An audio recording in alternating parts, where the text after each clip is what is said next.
নমস্কার, আমি অনির্বাণ। আমাদের চ্যানেল আপনাদের সকলকে স্বাগত। আজকে এই ভিডিওতে কথা বলবো কার্গো এই সিনেমাটার ভিন্টেজ রিভিউ নিয়ে। তো চলুন ভিডিওটি শুরু করা যাক।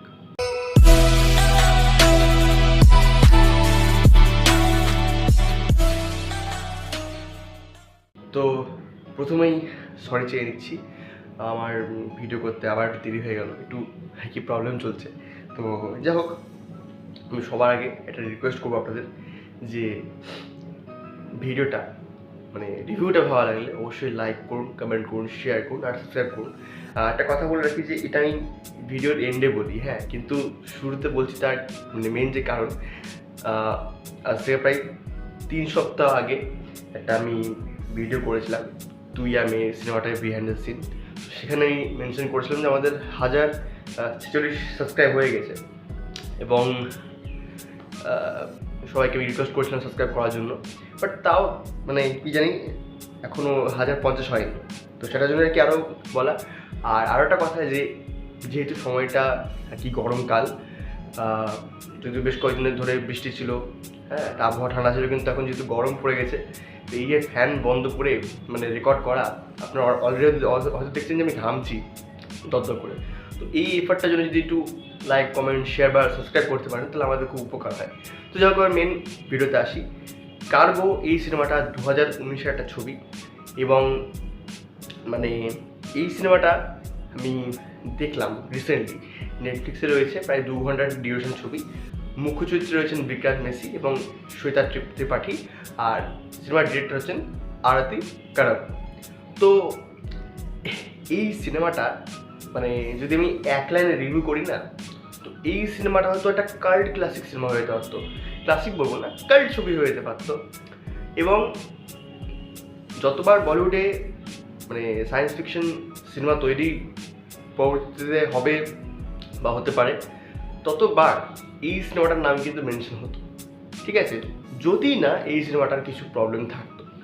তো আমি গল্পটা খুব সামান্য করে বলছি কেন, গল্পটা আমি ভেবেছিলাম বলবো না, কিন্তু ওই যে বলে যে একটা সিনেমা দেখার জন্য একটা কিক প্রয়োজন, হ্যাঁ, সেটা গান হতে পারে, বা তার একটা, যখন আমরা দেখি না যে অনেকে শর্ট দেখে সিনেমা দেখে, তো শর্টে ক্লিপ হয়তো ভালো লেগে গেল, তাই একটা মানুষ সিনেমাটা খুঁজে বেড়াচ্ছে, এরকম বহুত কেস হয়।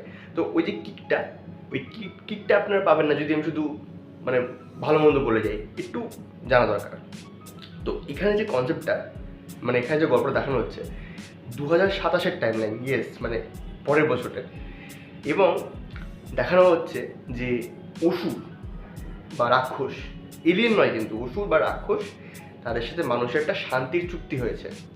এবং পৃথিবীতে যখন মানুষ মারা যাচ্ছে, তো তাদের যে সোলটা, সেটা স্পেসে একটা ওই কী বলবো, ওটা স্পেস স্টেশন টাইপেরই বলা যায়, সেখানে আর কি সেই সোলটা যাচ্ছে এবং সেই স্পেসে ওই একটা কী বলবো, এয়ারক্রাফট রয়েছে, একটা আপনি জাহাজ বলবেন, জাহাজ বলছি কেন, একটা রকেট বলবেন বা যা ইচ্ছে আপনি সেটা ভেবে নিতে পারেন। তো সেটার নাম হচ্ছে পুষ্পক 364A। এরকম প্রচুর এরকম আর কি এয়ার স্পেস শিপ রয়েছে, যেখানে এই মানুষের মৃত মানুষের সোলটা যায়, তাদের মেমোরি ইরেজ করা হয়, হ্যাঁ, তাদেরকে হিল করা হয় এবং নতুন মানুষ বানিয়ে পাঠানো হয় পৃথিবীতে। অর্থাৎ যে রিইনকার্নেশনের ব্যাপারটা বা পুনর্জন্মের ব্যাপারটা, সেটার দায়িত্ব কিন্তু এখানে অসুররা নিয়েছে।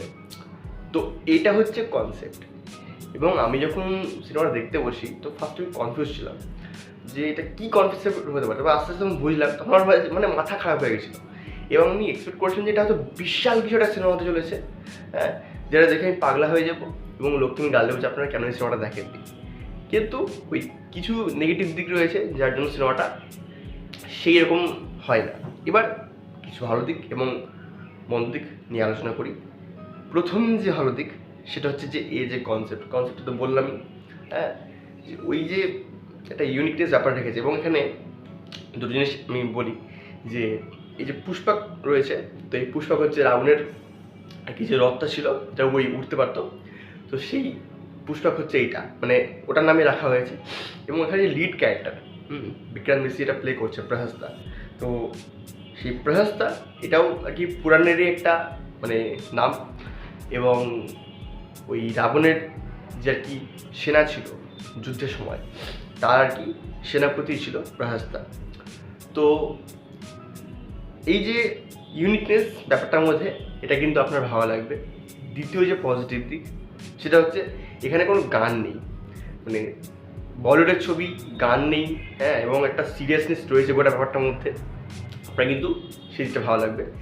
তৃতীয় পজিটিভ দিক, এখানে ক্যারেক্টার খুব কম, বাট তাদের কাজ কিন্তু খুব সুন্দর। বিক্রান্ত মেসি খুব ভালো কাজ করেছেন, শ্বেতা ত্রিপাঠী তাকে দেখতে ভালো লাগে, তার কাজও ভালো, এবং বাকি যারা কি সাইড ক্যারেক্টারে বেশ কয়েকজন ছিলেন তাদের কাজটা কিন্তু মজা দেয়। এবং আরও একটা পজিটিভ দিক সেটা হচ্ছে যে এই সিনেমাটা মানে কিছু মোমেন্ট দিয়ে যেভাবে সমাজের বা মানুষের ডার্ক রিয়েলিটিটা প্রেজেন্ট করে, আপনি ভাববেন, আপনাকে ভাবাতে বাধ্য। হ্যাঁ, যে এই যে জন্ম আর মৃত্যুর মাঝে আমরা যে এতটা টাইম কাটাচ্ছি, তারপর আবার একটা নতুন ভার্সনে ফিরে আসছি পৃথিবীতে, যা নতুন পরিচয়, নতুন কিছু। হ্যাঁ, তো মানে পুরো একটা ফিলোসফিক্যাল ব্যাপার রয়েছে, ঠিক আছে, এই সিনেমাটার কিছু মোমেন্টের মধ্যে। হ্যাঁ, এবং ওই যে জন্ম মৃত্যু, মানে একটা পার্টে মানে সোল আসছে, তাদেরকে হিল করা হচ্ছে, সেগুলো এখানে যে দুই ক্যারেক্টার রয়েছে, প্রহাস্তা এবং শ্বেতা ত্রিপাঠী যে ক্যারেক্টার, আমার নামটা মনে পড়ছে না, তাদের কীরকম লাইফে প্রভাব ফেলছে, ঠিক আছে, তাদের যে ইকুয়েশন, তো সব মিলিয়ে ওটা আপনাকে কিন্তু বেশ ভালো একটা মানে হার্ট হিট করবে। কিছু মোমেন্ট এরকম আছে। ডায়লগগুলো এই ছবিতে বেশ ভালো, মানে কিছু কিছু ডায়লগ তার মানে মাথায় থেকে যাবে। হ্যাঁ, একটা এই প্রসঙ্গে একটা কথা বলে রাখি যে এই সিনেমাটা প্রায় আমি 2 মাস আগে দেখেছি, তো আমার রিভিউ করতে লেট হচ্ছে। তুমি ডায়লগগুলো বলতে পারছি না, ডায়লগগুলো কিন্তু বেশ হিট করবে আপনাকে। তো এই হচ্ছে ছবির কিছু পজিটিভ দিক। আচ্ছা, যেরকম প্রেজেন্ট করেছে একটা মানে গোটা ব্যাপারটার মধ্যে একটা বেশ মানে একটা ইউনিকনেস ব্যাপার রয়েছে, ভালো লাগবে। এবার নেগেটিভে আসি। এই সিনেমার যে প্রথম নেগেটিভ দিক, এই সিনেমাটা নেটফ্লিক্সের সিনেমা। নেটফ্লিক্সের সিনেমা মানে সিনেমা মানে নিশ্চয়ই বাজেটের অভাব হওয়ার কথা নয়, কিন্তু এই সিনেমার যে বাজেট বা এই সিনেমাতে যেরকম দেখিয়েছে, মানে আপনি হতাশ হবেন। একটা সায়েন্স ফিকশন সিনেমা, সেখানে যে ধরনের আর কি পুরো সেট আপ হওয়া দরকার, হ্যাঁ, বা একটা মানে একটা স্পেসশিপটা যদি ভালো লাগে দেখতে, একটা স্পেস যখন দেখানো হচ্ছে, মানে আপনি যদি ভাবেন যে আমি ইন্টারস্টেলার টাইপের কিছু পাবো, এখানে ইন্টারস্টেলার টাইপের কিছু ভিজুয়াল পাবো, তাহলে সেটা কিন্তু আপনাকে হতাশ করবে, কারণ সেরকম ভিজুয়াল এখানে নেই। একটা সায়েন্স ফিকশন ছবি, আমি আশা করেছিলাম যে সেরকম কিছু হয়তো দেখাবে, মানে ওখানে আমাকে ভীষণ হতাশ করেছে বিষয়টা, যে আকাশ মানে মহাকাশ দেখানো হচ্ছে, সেখানে স্পেস ক্রাফট দেখানো হচ্ছে, হ্যাঁ, তার মধ্যে কাজ চলছে দেখানো হচ্ছে, কিন্তু সেগুলো খুব একটা কী বলবো, মানে আমরা বাড়ির মধ্যে সেট আপ করে দেবো এরকম মনে হবে আপনার, বা একটা বড় যদি হল ঘর পাই তাহলে সেট আপ করে দেবো এরকম আপনার মনে হবে। মানে আরও যদি সুন্দর আনা যেত, এবং যেহেতু টাইম লাইনটা 2027 দেখাচ্ছে, আমি যদি এটা মানে গল্পের টাইম লাইনটা যদি আমি আরও পুরনো ভাবতাম, 1990 বা 2000 টাইম লাইন দেখাচ্ছে এমন যদি হতো, তাহলে একটা আলাদা ব্যাপার ছিল। কিন্তু ভাই 2027, এটা উন্নত টাইম, সেখানে এরকম জিনিস খুব বিরক্ত লাগে দেখতে, মানে একটা ক্লিশে ভাব রয়েছে সেখানে। এবং যেটা সবথেকে বড় নেগেটিভ দিক, এবার আমি বলছি যে এর যে মানে স্টোরি লাইনটা মানে কিছু জায়গায় এই ছবিতে দেখায় যে ক্যারেক্টারটা কিছু প্রবলেম ফেস করছে, ঠিক আছে, তাদের ব্যক্তিগত লাইফ রয়েছে, তো সেগুলো ঠিক আছে, কিন্তু কি এগুলো দেখাতে দেখাতে দেখাতে ছবিটা এন্ডে এসে যায়, এবং আপনাকে বিশাল কিছু ডেলিভার করতে পারে না। খুব একটা মানে কী বলবো, এই গল্পটা যদি মানে আমি বলি আমি মানে ওভার কনফিডেন্স হচ্ছে না, এই গল্পটা যদি আমি পেতাম, বা এই ইউনিক আইডিয়াটা যদি আমি পেতাম, বা এরকম যদি মানে নেটফ্লিক্সের অফার আমি পেতাম, তাহলে হয়তো আরও অনেক কিছু মানে বড় কিছু বানাতে পারতাম। ইভেন আমি কেন, আমি তো নিজেকে বাদ দিচ্ছি, আমি তো কম সিনেমা দেখেছি, আমার যিনি দাদা রয়েছেন তিনি যদি এই মানে আইডিয়াটা পেতেন, এবং তিনি যদি বাজেট পেতেন, তিনি আলাদা লেভেলে কিছু বানিয়ে দিতেন। মানে এটা খুব ভালো একটা কনসেপ্টকে যেভাবে বোরিংনেসের মধ্যে নিয়ে গেছে আপনার, মানে আপনি হতাশ হবেন। এবং ওই যে বললাম কিছু তো জিনিস ভালো, কিন্তু কি এই যে গল্প মনে হবে যে এগোচ্ছে না, একটা রিপিটেশন মনে হবে।